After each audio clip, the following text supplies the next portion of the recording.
Marshall Peak, ang huling kabanata. Hinaharap. Sa pagdaan niya sa Great Territory, ang patay na Universe Worlds ay tila nagningning ng isang bagong sigla, at pagkatapos lamang naganap na maibalik ang 3,000 Great Territory ay lumipas ang 1,000 taon. Pagkatapos ay gumugol si Yang Kai ng isa pang 1,000 taon sa paggawa nito sa Universe World sa Black Ink Battlefield. Pagkaraan ng 2,000 taon, ang buong 3,000 mundo at maging ang Black Ink Battlefield ay hindi na kasing tiwangwang at sira-sira tulad ng dati. Sa halip, ito ay muling napuno ng walang katapusang sigla. Sa kalaunan, ang mga universe world na ito ay tiyak na makakagawa ng mga bagong cultivation resources, at ang pagtaas ng bilang ng human race ay dahan-daang magiging masters ng universe world na ito. Sa Void Great World, na orihinal na miniature universe ni Yang Kai, ang pagkikristal ng kanyang paglilinang sa buhay, ang kanyang pundasyon. Gayunpaman, pagkatapos malagpasan ang tanikala ng Heaven Opening Realm at makapasok sa World Creation Realm, tinanggal niya ang kanyang miniature universe mula sa kanyang katawan at ginawa itong isang tunay na universe world, inilagay ito sa High Heaven Territory, sa tabi ng Star Boundary. Masyadong hindi kapanipaniwala ang bagay na ito. Nang malaman ng mga 9th grade human race master ang bagay na ito, lahat sila ay nagulat, ngunit kung isa sa alang-alang na ito ay gawa ng kamay ni Yang Kai, sila ay gamaan. Pagkatapos ng lahat, ito ang nag-iisang World Creation Realm cultivator sa kasaysayan ng human race, kaya ang anumang uri ng mahimalang pamamaraan ay katanggap-tanggap. Sa sandaling ito, sa isang lugar sa Void Great World, tumingin si Yang Kai sa isang bata sa kanyang harapan at seryosong nagsabi. Iiwan ko ang Little 11 na iyon sa iyong pangangalaga, ngunit kung may anumang abnormalidad, ay silka agad siya, harapin ko yan pagbalik ko. Bagamat hindi pa masyadong matanda ang bata, tumugon pa rin siya sa isang luma at karanasang paraan. Naiintindihan, boss. Ang hitsura ng batang ito ay malabo na kahawig ng kay Fang Tianxi. Sa katunayan, siya si Fang Tianxi. Matapos gamitin ni Yang Kai ang 3 parts normalizing art para sumulong sa 9th grade, nawala ang pisikal na katawan ni Fang Tianxi at Thunder Shadow, naiwan lamang ang kanilang mga kaluluwa sa consciousness ni Yang Kai upang samahan siya sa loob ng maraming taon. Dahil sa pagiging natatangi ng 3 parts normalizing art, sila ay pareho ng tipak ng kaluluwa ni Yang Kai at isang independenteng nilalang. Sa paglipas ng mga taon, habang inaayos ni Yang Kai ang Universe Worlds, iniisip din niya kung paano ibabalik si Fang Tianxi at ang Thunder Shadow sa mundo. Hindi sila maaaring manatili sa kanyang consciousness si magpakailanman ng walang katawang laman. Ang reincarnation ay talagang isang magandang pagpipilian, ngunit sa pagkakataong iyon, malaki ang posibilidad na mawala sa kanila ang kanilang mga orihinal na alaala at maging isang hindi pamilyar na Divine Soul.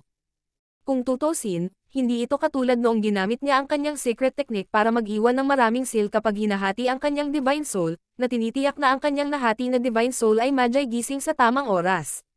Sa huli, nang magpasya siyang habarin ang kanyang miniature universe, naisip niya ang isang napakatalino na pamamaraan. Iyon ay upang isama ang source ng Void World sa Fang Tianxi at sa Thunder Shadow, at payagan silang muling magkatawang tao. Sa ganitong paraan, hindi lamang nila mapanatili ang kanilang mga orihinal na alaala, ngunit sila rin ang magiging mga master ng Void World. Mula ngayon, pareho silang magiging kapalaran ng Void World. Hanggat ang Void World ay hindi nawasak, sila ay magiging walang kamatayang pag-iral. Ang pundasyon ng miniature universe ni Yang Kai ay napakalakas, at ngayong naging master na sila nitong universe world, mas madali para sa kanila na umunlad sa hinaharap. Madaling isipin na sa loob lamang ng ilang taon, magkakaroon ng 2 pang nangungunang master ang langit. Ang Little 11 ay iniwan din dito ni Yang Kai para bantayan ni Fang Tianxi at Thunder Shadow. Hindi maginhawa para sa kanya na isama ang Little 11 para sa natitirang bahagi ng kanyang paglalakbay. Pagkatapos tumugon ng batang si Fang Tianxi, tumanggo rin ang maliit na pas ang nakaupo sa kanyang balikat at nagsalita sa dila ng tao. Boss, huwag kang mag-alala, kung may problema man itong maliit na batang ito, papatulan namin siya ni second brother hanggang kamatayan. Sa mapait na tingin sa kanyang mukha, sinabi ni Little 11. Huwag mo akong ipamuka sa isang masamang bastos, at least magpakita ng ilang pangunahing paggalang sa isang senior. Agad na sumangot ang munting pusa. Pagkatapos ay aalis na ako. Tumanggo si Yang Kai at pumailang lang sa langit. 3 pares ng mga mata ang nakatingin sa kanyang pagkawala. Ilang sandali pa, ang bata, si Fang Tianxi, at ang maliit na pusa, si Thunder Shadow, ay tumitig kay Little 11, dahilan para sumimangot siya. Ano ang ginagawa mo? Ang maliit na pusa ay sumigaw. Bugbugin mo siya. Habang nagsasalita siya, ang kanyang anyo ay nag-transform sa isang after-image at lumipad patungo sa mukha ni Little Eleven. Ang kanyang pares ng mga kuko ng pusa ay humahampas sa kanyang mukha. Isang kakaibang sigaw ang pinakawalan ni Little Eleven at umiiwas na sana nang ihagis siya ng bata na si Fang Tianxi sa lupa. Ilang sandali pa, ang dalawang lalaki at pusa ay nakahandusay sa lupa at namamaga ang mukha. Napabuntong hininga si Thunder Shadow. Matagal na kitang gustong bugbugin, nakakasya. Hindi na rin bumuti ang kalagayan ng batang si Fang Tianxi, dumudugo ang ilong, ngunit masaya pa rin itong nakangiti. Ang mukha ni Little Eleven ay natatakpan ng mga marka ng kuko. Sa mga tuntunin ng lakas, walang alinlangan na mas malakas siya kaysa sa iba pang dalawa, ngunit ito ang Void World, at ang batang si Fang Tianxi at Thunder Shadow ang mga master ng mundong ito. Kung salungatin sila ni Little Eleven sa mundong ito, walang alinlangan na manghihingi siya ng gulo, kaya kailangan niyang lumaban hanggang sa mapait na wakas. Gayunpaman, tumanggi pa rin siyang sumuko. Hintayin mo akong gumaling saglit bago kita makitungo. Sa labas ng Void World, lumitaw ang figure ni Yang Kai, at bahagyang nagulat siya sa nakita niya, dahil maraming pamilyar na mukha ang naghihintay dito. Isinasantabi ang grupo ng mga kababaihan na pinamumunuan ni Na Soyan, Yu Rameng, at ng iba pa, marami sa mga 9th grade human race master ang dumating din. Saan nalik ang impormasyong ito? Palihim na nagmuni-muni si Yang Kai, hindi napagtanto kung paano niya inilantad ang kanyang sarili. Masasabi lang niyang naiintindihan siya ng mga asawa niya. Gusto mong maglakbay ng malayo. Nakangiting tumingin sa kanya at nagtanong. Tumango si Yang Kai. May kasunduan ako sa isang tao na iligtas siya. Sa loob ng tabulan, sinabi ni Chong Jiu sa maraming Supreme Master na darating si Yang Kai para iligtas siya, hindi lang ito kalokohan. Talagang pinadalhan siya ni Yang Kai ng voice transmission bago siya umalis. Pagkatapos ng lahat, sa nakalipas na 8,000 taon, si Chong Jiu ay nakatulong sa kanya ng kaunti, at silang dalawa ay nagbahagi ng parehong mga mithiin. Kung maaari, gustong iligtas siya ni Yang Kai mula sa tabulan, bagamat hindi niya alam kung saan matatagpuan ang mundo ni Chong Jiu. Malamang nakakailanganin ito ng maraming oras at pagsisikap upang mahanap, at walang garantiya na magkakaroon ng anumang mga resulta. Nahulog sa tabulan, matagal na siyang kinalimutan ng mundo ni Chong Jiu. Kahit na natagpuan ni Yang Kai ang kanyang mundo, maaaring hindi niya matuklasan ang anumang bakas ng kanyang pag-iral. Sabi nga sa kasabihan, kahit gawin mo ang lahat, dapat mong sundin ang kalooban ng langit. Gusto ko ring humanap ng paraan para makalusot sa mga tanikala ng Heaven Opening Realm Method. Ang Heaven Opening Realm Method na kasalukuyang nililinang ng human race ay ipinasa ng 10 martial ancestors mula sa World Tree. Ang Heaven Opening Realm Method ay nagbigay daan sa human race na magkaroon ng foothold sa mundong ito, na nagpapahintulot sa human race na tuluyang maging master ng mundong ito, ngunit ang cultivation technique na ito ay may sarili nitong natural shackles. Lahat ng Heaven Opening Realm Cultivator ay may sariling limitasyon. Ang ganitong sistema ng paglilinang ay malinaw na medyo abnormal at hindi rin kumpleto. Sa tabulan, nakipag-ugnayan si Yang Kai sa maraming Supreme Masters mula sa iba't ibang mundo. Ang bawat isa sa kanila ay may iba't ibang sistema ng paglilinang, ngunit kakaunti lamang sa kanila ang malinaw na gaya ng Heaven Opening Realm.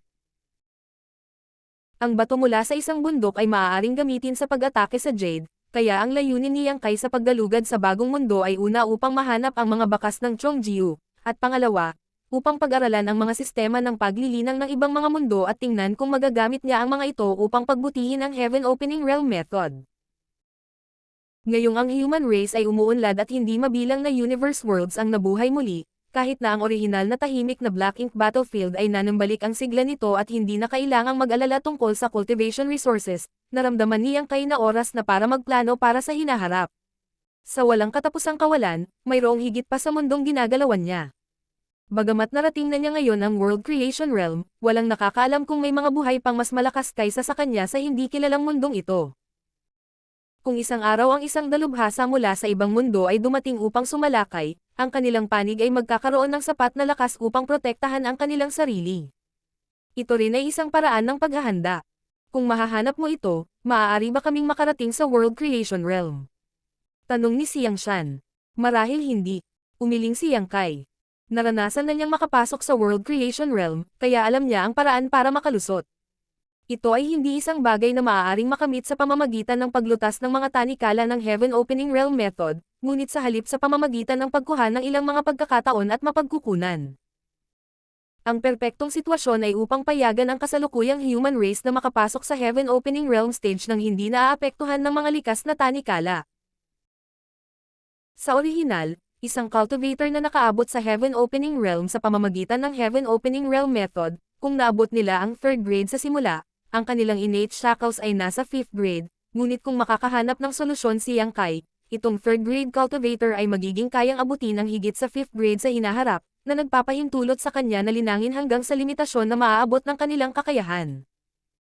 Sa ganitong paraan, sa pamamagitan ng dalawang Heaven Opening Realm Cradle, ang human race ay makakagawa ng higit pang 8th grade, at 9th grade.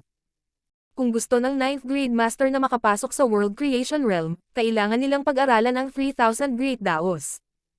Kapag ang kanilang kahusayan sa maraming Great Dao ay umabot sa isang tiyak na antas, magagawa nilang hawakan ang tabulan sa mundong ito at makapasok sa World Creation Realm.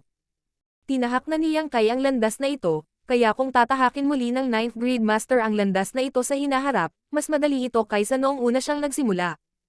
Hindi iyon masamang ideya. Bahagyang tumango si Mi Jinglan.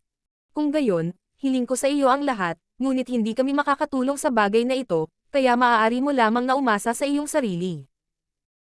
Sa isang World Creation Realm cultivator tulad ni Yang Kai, ang 9th grade masters ay masigasig na nililinang at pinag-aaralan ang mga misteryo ng iba't ibang Great Daos.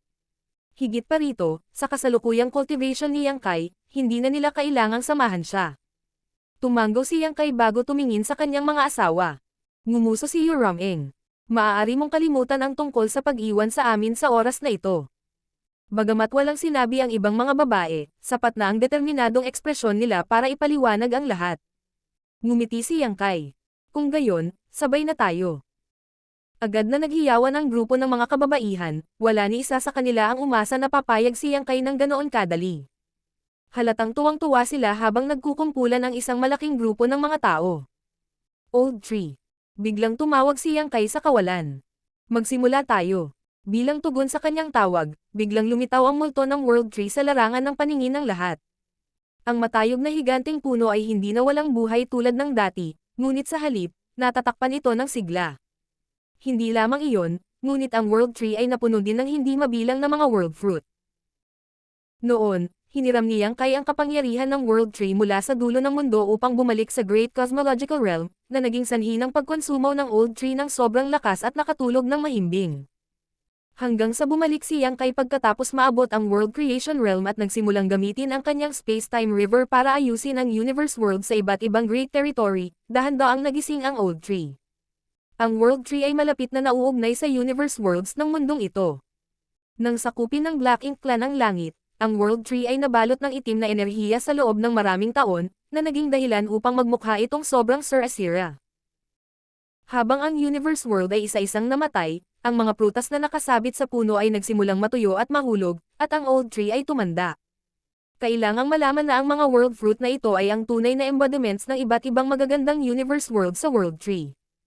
Kung nabuhay ang Universe World, nabuhay ang mga prutas, kung namatay ang Universe World, nahulog ang mga bunga nito.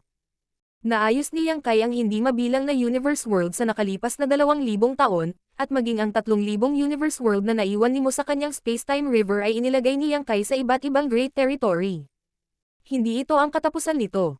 Ang Universe World mula sa Black Ink Battlefield ay naibalik din sa pamamagitan ng mga pamamaraan ni Yang Kai.